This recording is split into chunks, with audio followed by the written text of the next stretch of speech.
یو طرف افغانان دي چې هغه ته اصلا نه افغانستان مطرح دی، نه هیواد مطرح دی، نه د هیواد هغه ستراتیژیکي نقطه او یا حتی اهداف ورته مهم دي. نو هغوی دپاره خپله پخوا هم سیاسي دوکانداري او اوس هم سیاسي دوکانداري ده. که دا سیاسي دوکانداري په پاکستان کې په مخ ویسي او که د نورو هیوادونو حتی که اروپایي هیوادونو، نو دا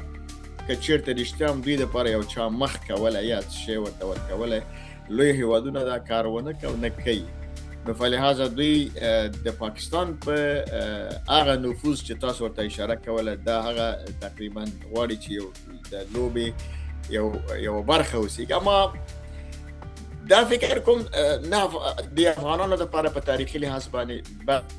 دغه د تاریخ بریدي او د پاکستانانو لپاره کوم نتیجه نه. په افغانستان کې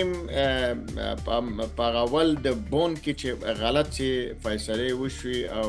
ټول اتکاف تقریبا په داسې طرف باندې وشو چې هغه تقریبا دغه نو یعنی اکثریت په افغانستان کې نه تشکیل